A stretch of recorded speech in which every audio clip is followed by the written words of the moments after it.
Hello everyone, this episode is brought to you by the Un-spillable mug. Don't knock it till you try it because it is physically impossible to knock it down. Welcome everyone to the Me podcast. I'm our host Me, and our guest today is Me. Please introduce yourself for the audience. Hello, I'm Me, and I have a PhD in building feathery flaming trees. And today we will dive deeper into what exact kind of job this man has.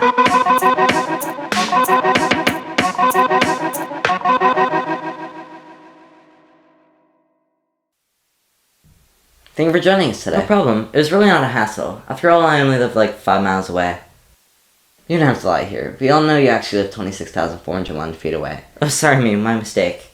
I'm sorry, audience, for lying to you. It's okay. I forgive you. So in this episode, we are going to go through his art career and what it really takes to be in the feathery flaming tree art business. Okay, and we're back. There are many ships in the world. Army ships, sponsorships, but the probably the most important is friendship. Okay, that's cool, but I was supposed to talk.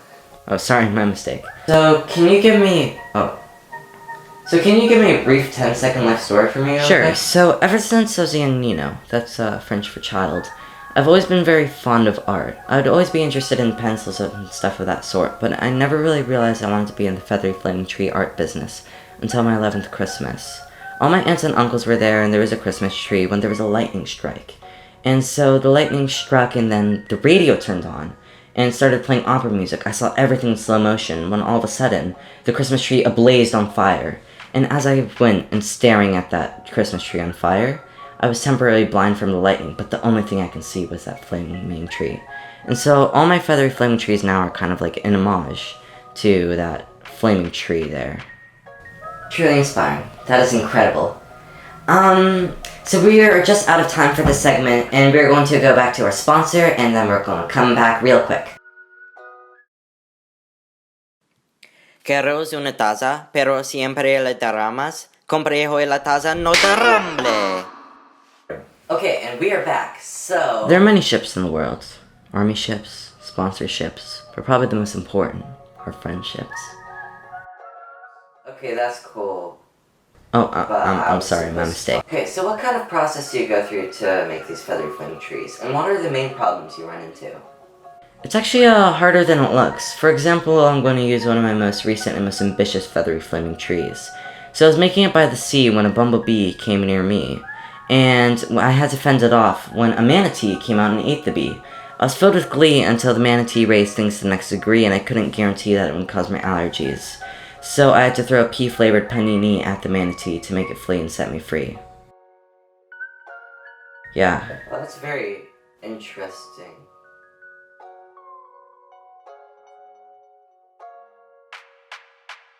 So I think we have gotten enough from your very unique art process.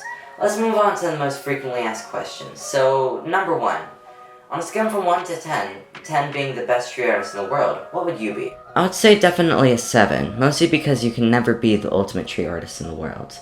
I mean, when you think about it, there are thousands and thousands of trees that are better than the trees that I make, but I hope one day to be in the top 10 of trees. I mean, feathery flaming trees are definitely better than watery wet trees. I mean, that's a fact, but I don't know.